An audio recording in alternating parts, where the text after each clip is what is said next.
Now, here's a tip for you guys as well. FanDuel's probably going to tell you the over under of what Trae Young is going to score tonight when he blows Utah out of the water. Now, I don't know if that means a good thing for the Hawks, Jarvis, because honestly, we know whenever Trae lights it up, usually the Hawks kind of lose because that means the game has become one dimensional. Bro, don't care. He's going to go for broke tonight. Why? Because the All-Star reserves list was released last night and Trae Young's name was left off the list. Now, the East All-Stars include Joel Embiid, Jaylen Brown, Bam Adebayo, Julius Randle, DeMar DeRozan, Drew Holiday, and Tyrese Halliburton. Again, no Trae Young. So should Trae Young have gotten the benefit of the doubt? Now, if you think so, you got to tell me why, Jarvis. But if you think not, then tell me why you think he shouldn't have gotten on or didn't get the nod. I think he should have gotten the benefit of the doubt. When you think about a guy like Tyrese Halliburton, right? I know he got off to a hot start. I get it. I understand. Like, yeah, he was on his way, but then he got hurt. Like, he missed 2 games early on in the season. Then he missed 10 straight because of injury he was dealing with. And he just came back off of that, I think, the other day. So when you think about that, what Trae had to do in order to kind of like, he had to put together multiple seasons of like, okay, eye-opening type basketball play in order for him to make it. So my whole point is, like, you got a guy who's leading the entire league in total assists, and you got a guy who just hit a milestone, was 8,000 points, and and he was the fastest player to get there, right behind LeBron James.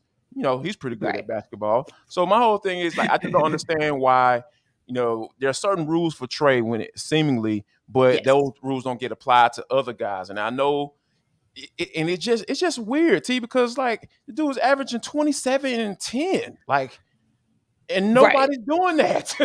But I think you're right. But I think you're making the case for yourself, or maybe making the case as to why he didn't make it, because maybe that's not what is the bar, if you will. Maybe that's not what is considered important, because the one thing you will see, and you can't completely see it in Tyrese Halliburton's numbers, so I'll probably go to Drew Holiday, right?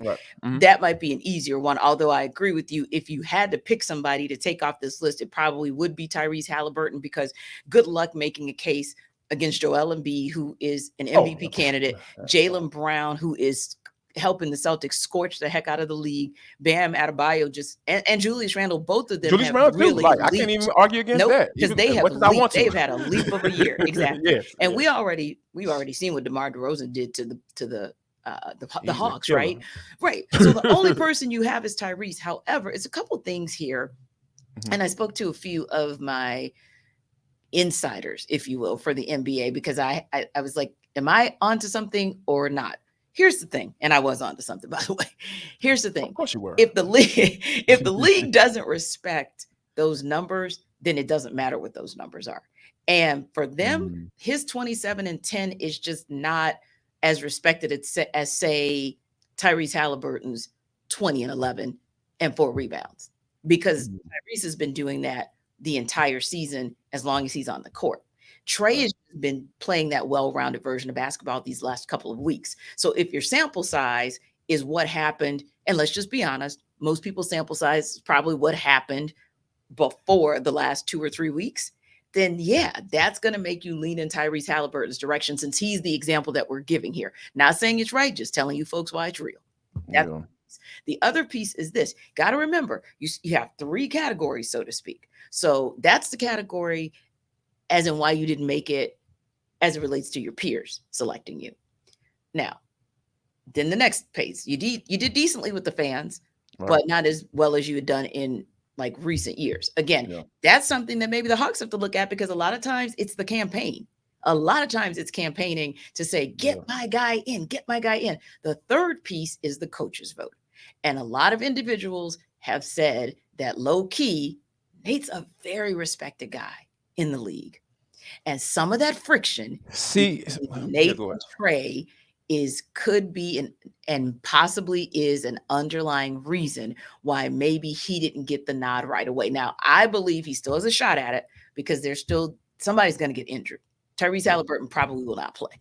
Let's just be honest. So somebody's going to get injured, and I believe that Trae has every opportunity to possibly, to get in there, to sneak in there. But Jarvis, when you start thinking about all of those factors, and one more if I can share, and then I want to, swing it back your way. There's a concern that, okay, fine. If I go, and I'm going to look at this, you guys, so bear with me. But if I go to let's say the Pacers, let's just stick with Tyrese Halliburton since he's our example. And you go down their depth chart, right? He doesn't have another all-star. Yes, Miles Turner just got piggity paid, but Miles Turner ain't DeJounte Murray. Okay? So the league is also saying, hey, the reason that you weren't able to get back to the Eastern Conference final status, or you weren't able to, be your best, or the Hawks weren't their best, is because you don't have that second guy, like a true Robin, right? Not like a Robin who relies on you, like John Collins. His game relies on what you do. You got DJ. DJ's game doesn't rely on anybody. And But yet, here, you guys are middling. I'm just telling you what my insiders have stated as to why those are the reasons that he's not where we believe he should be. But that shouldn't be a factor though, because we're talking about an individual accolade. Like when you're talking about off the court issues, you're talking about off the court issues dealing with the coach. And yeah, I understand that. But we're talking about basketball, right? They're going to go play a basketball game. We're talking about picking the best player. So how do you do that, right? You look at the stats. You look how he plays on the court. So why are we having factors off the court determining whether or not this dude gets into the All-Star game? I don't think that doesn't make any sense to me. Like, so. But I do, but however, I do understand it. I get it from a standpoint. That's political. The whole politics thing, yeah, that's gonna be involved when it comes to voting and everything. Even you talking about the players with him being last. So it's something there. Obviously, it's something there. Yes. But I don't think that should be the determining factor as to whether or not you get into a basketball game. So I do believe that this system is rigged as well. So it need to be somehow it needs to be mitigated. And I think the NBA needs to take a look at it. And I believe they can do it because the NBA has been really good about acknowledging the issue and attacking it and trying to fix it. Oh, I wholeheartedly agree. And I'm glad you said it that way, Jarvis, because honestly, I don't want it to come off as I'm agreeing with those being the reasons that it didn't quite go the way it should have. I totally agree with you on that one. But what I'm saying is, and let's just be honest, that's not just an NBA thing. That's the way that it goes down in the NFL as well, because there have been, lists, like that NFL 100, for example, where many times we've looked and said, that's who you chose. How do you get that high? Or how the Hall of Fame, right? How many guys have waited forever and a day Charles Haley. Yes, exactly. To get in, and they've not been able to. So you think about situations like that, and you're like, you know what? That's the question that I was going to pose to you, but I think you already answered it in great form. And that is, does the league need to make a change? And I do think something like this hopefully will highlight that, yeah, you guys kind of need to make a change, because if you're keeping guys like this off the list and it feels like it's a fixed process, or it feels like it's a process where Steph Curry's team is having the worst year ever, but Steph Curry makes the team, then houseway. Because Curry's not having a Curry-like year. So yeah, I do think that there need to be some tweaks to that. But hey, you know who has reaction to it? Locked On Sports Today. No shock there, because interestingly enough, this is how we feel in Atlanta, right? And I'm sure in Oklahoma, where he's got another strong fan base. But who do they say was snubbed from the NBA All-Star Game? Check them out and you'll find out today. Also, you can get their reaction to the biggest stories of the day.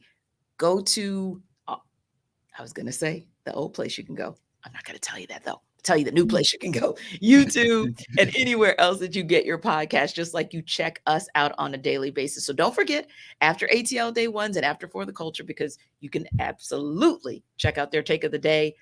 Then you can go to Locked On Sports Today, because hey, that's where you're going to get all the big stories, just like we give it to you here each and every day.